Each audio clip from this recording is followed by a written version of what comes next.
옛날 어느 시골에요. 큰 부자가 살고 있었대요. 어느 날 무슨 일인지 그 부자는요. 커다란 잔치를 베풀기로 마음먹었다지요. 잔치를 준비하면서 정말 많은 사람들을 초대하기로 했대요.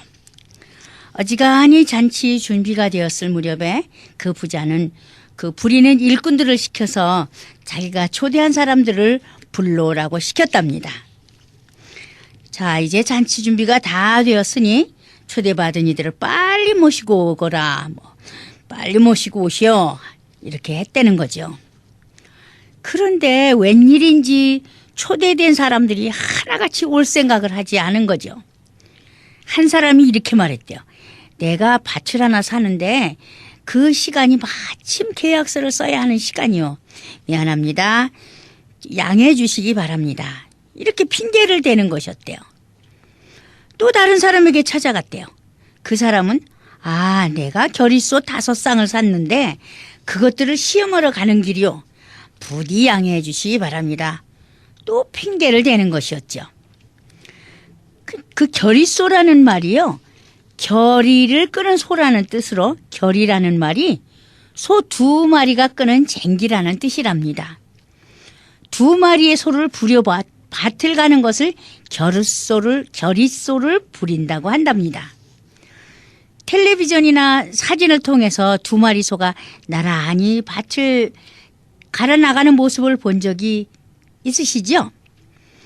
그렇게 2마리 소가 나란히 일하는 것을 결의소라고 한답니다. 2마리 소가 일하는 것을 결의소라 부르는 것에 비해서 1마리 소가 일하는 것은 호리소라고 부른다는군요.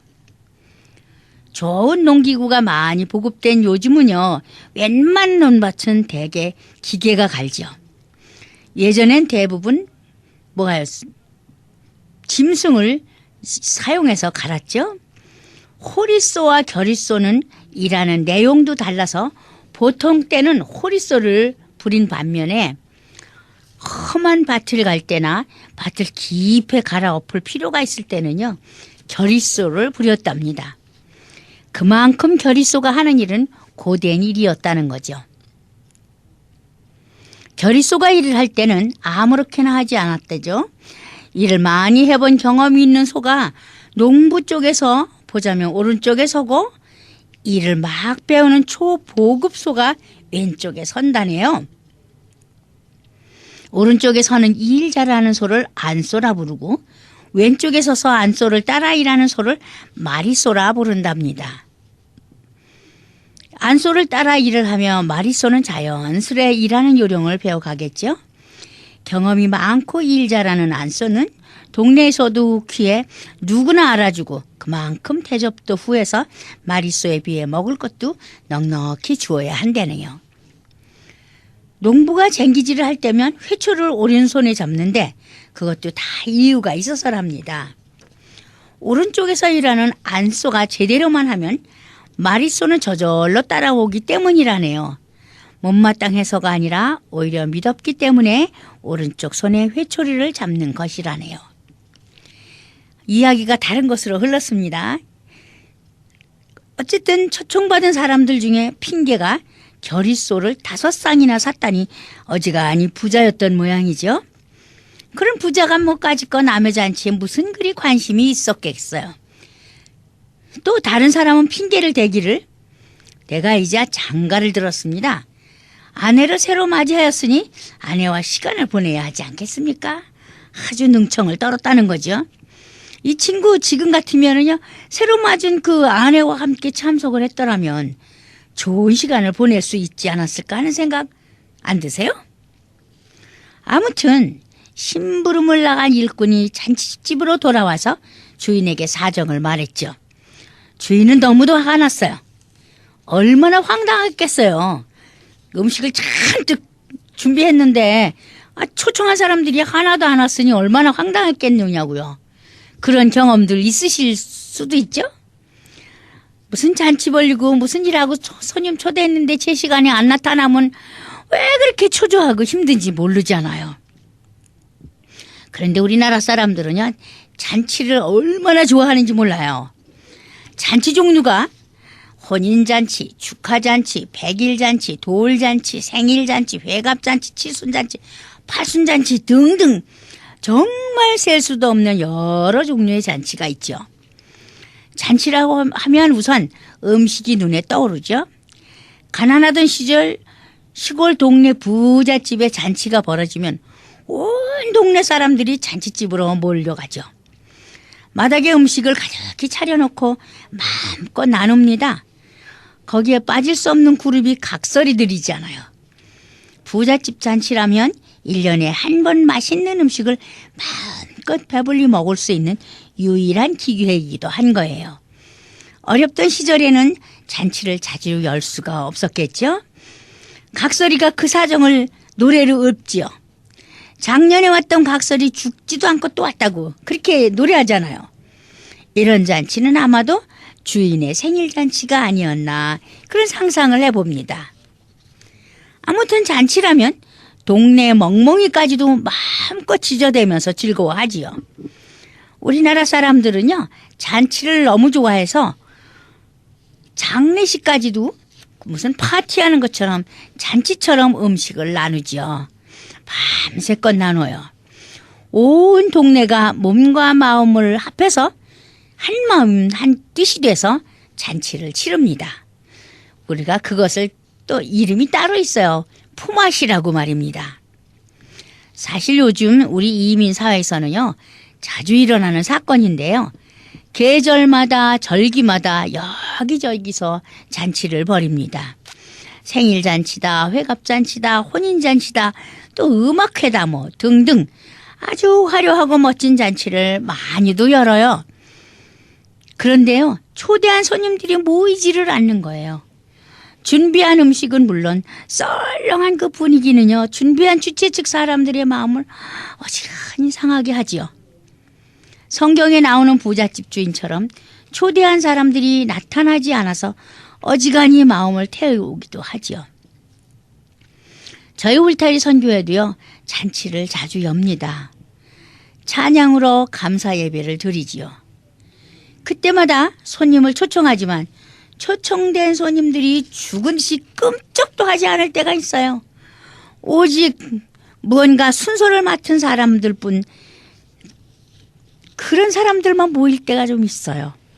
그뿐이 아니라 또 그렇게 해가지고 자기 순서가 끝나면요, 부지런히 그 자리를 떠버려요. 이민 생활이 정말 바쁘고 힘든 것이 틀림없죠. 그러나 그보다 남을 배려하는 마음이 조금은 부족한 것이 아닌가 하는 생각도 듭니다. 우리 생각에 선교회에서 잔치를 열면 경제적 부담을 갖게 되어서 그런 것이 아닌가, 아니면 홈리스들과의 음악회라서 뭐 볼 것이 있겠느냐 하는 그 경시하는 태도에서 주저하는 것 아닌가 자책도 해보죠. 그런 가운데 위로가 되는 일도 있습니다. 음악회를 마치고 돌아가시는 분들이 하시는 말씀이 참 수준이 높고 훌륭한 음악회였습니다. 참 감명 깊었습니다. 이렇게 좋은 줄 알았으면 우리 교인들 모두 함께 왔더라면, 이렇게 말씀하셔요. 그랬을 걸 하시는 거죠. 그럴 때 생각나는 말씀이 있습니다. 나사렛에서 무슨 선한 이가 나겠는가? 뭐 그런 얘기하고 뭐 같은 맥락 같으네요. 아무튼 화가 난 잔치집 주인은 다시 일꾼들에게 명령을 합니다. 어서 시내의 거리와 골목으로 나가서 가난한 사람들과 지체에 장애가 있는 사람들과 눈 먼 사람들과 다리 저는 사람들을 이리로 데려오시오. 그렇게 했죠. 그래도 자리가 남았다는 일꾼들의 말에 큰 길과 산 울타리로 나가서 사람들을 억지로라도 데려다가 내 집을 채우시오. 이렇게 말했답니다. 잔치는 기쁜 일이 있을 때 여러 사람이 모여 즐기는 일이죠. 흔히 연회 혹은 파티, 영어로는 파티라고 하죠. 그렇게 말하는데 옛날에는 왕의 생일과 같은 때에 궁중에서 하는 잔치를 궁중연회라고 불렀다고 합니다. 바로 우리 울타리 선교회가 큰 잔치를 엽니다. 오는 11월 9일 토요일 아침 10시 30분 11월 9일 토요일 아침 10시 30분에 홈리스들과 함께 찬양으로 추수감사 예배를 드립니다. 홈리스 중에는 지체에 장애가 있는 사람들과 눈먼 사람들과 다리 저는 사람들로 가득 찰 겁니다. 물론 억지로 데려온 이들도 있죠. 찬양을 맡은 팀들은 그냥 부탁을 해서 오는 팀들이 많이 있습니다. 그들은 노래를 불러달라는 울타리 선교의 간절한 청에 모두들 오시기로 했으니 억지로 오시는 게 되지 않을까 하는 생각이 드네요. 잔치집은 교회당을 가득 채우려고 합니다. 혹 빈자리가 남을지도 모르니까 이 방송을 듣는 분들은 모두 오셔서 그 자리를 채워주시기 바랍니다. 진정 우리 울타리 선교회가 여는 잔치는 천국 잔치요 정말 은혜로 가득 찬 잔치가 될 것임에 틀림없습니다. 울타리 선교회는 잔치를 좋아하죠. 매주 토요일 아침이면 로스앤젤레스 다운타운에서 마당 잔치를 연다고 많이 말씀드렸어요. 잔치에는 음식이 부족하면 참 썰렁해요. 음식이 풍부해야 하지요. 미제떡, 도넛과 한국 국수, 사발면을 나누죠. 잔치에 내놓는 잔치국수는 밀가루로 만든 국수를 멸치로 낸 국물에 말아서 만든 음식이잖아요. 쇠고기나 다시마로 국물을 낼 수도 있고요. 보통 참기름, 간장, 마늘, 파, 고춧가루 등을 버무려서 양념장과 각자 입맛에 맞게 간을 하라고 함께 내놓는 것과 그게 바로 잔치국수예요. 국수 위에는 또 얇게 부친 결한 지단과 김, 호박 등을 고명으로 얹는 것은 누구나 다 하는 얘기고요. 가정에 간편하게 만들 수 있는 음식이기도 합니다. 잔치국수라는 이름은 잔치 때 먹는 음식이라는 데서 나왔다는군요. 조선시대에는요, 밀가루를 귀한 음식 재료로 여겨서 밀가루로 만드는 국수는 전통적으로 한국의 결혼식이나 생일잔치, 환갑잔치와 같은 행사에서 손님들에게 대접하던 음식이 되었다지요. 국수는 음식 가운데 긴 길이로 장수의 뜻을 담게 되었고 결혼식 피로연에서도 신랑과 신부의 결혼 생활이 오래 이어지라고 기원하는 뜻도 담아 내놓았답니다. 우리 울타리 선교회는요, 잔치국수 대신에 만민의 영양식 잔치국수와 가장 많이 닮은 사발면으로 대접하지요. 손님 대접은 지교회 선교 회원들이나 학생들 그리고 개인으로도 참석을 하지요. 그들 중에는 각설의 역할을 하는 찬양팀들, 그들의 말을 들어주고 대화를 해주고 기도를 해주는 중보기도팀, 떡과 국수를 나누어주는 봉사팀들로 구성이 됩니다. 손님으로는 홈리스들이지요. 성경 말씀대로 하면 그들은 초대받지 못한 사람들이기도 하지요. 가난한 사람들과 지체에 장애 있는 사람들과 눈먼 사람들과 다리 저는 사람들이요. 그리고 지나가던 사람들까지 끼어들어 음식이 바닥이 날 때까지 잔치는 계속됩니다. 노래도 계속되고 기도도 계속되고 대화도 계속되지요. 그야말로 한국 시골 마을 마당잔치를 옮겨놓은 듯 왁자지껄한 잔치가 계속되지요. 그러니까 변두리 잔치를 계속하고 있는 겁니다. 자주 말씀을 드렸습니다만 가스비가 부족하고 마켓에 갈 푼돈조차 없어도 먹을거리는 항상 풍성한 것이 우리 울타리 선교회의 기적이라고 말입니다. 토요일마다요 잔치는 장소를 옮겨서 또 계속합니다. 마당잔치가 끝나면 교회당으로 가지요. 그곳에는 지붕이 있는 건물이 있습니다. 밖에는 천막도 치어 있고요. 이곳에서는 3가지 음식이 지속적으로 제공되지요. 육의 음식, 그러니까 육의 양식, 영의 양식, 감성의 양식이 바로 울타리 선교회에서 제공되는 것입니다. 음식입니다. 이 3가지 양식을 제공하면서 잔치는 계속되고 이곳에 모이는 이들 역시 초대받지 못한 이들이지요. 내 집을 채우라. 잔치집 주인처럼 주의 집을 채우려고 우리 울타리 선교회는 늘 노력하고 있습니다. 경제가 어렵고 살기 힘들어지면서 사람들은 왕래하는 것이 적어졌습니다. 이유는 함께하는 자금이 언제나 함께 하려면 경비가 드는데 그 경비가 부족하기 때문이라고 그러죠. 주머니가 비었을 때는 누구를 만나는 일도 행사를 하는 것에도 많은 부담이 가는 것이 사실이죠.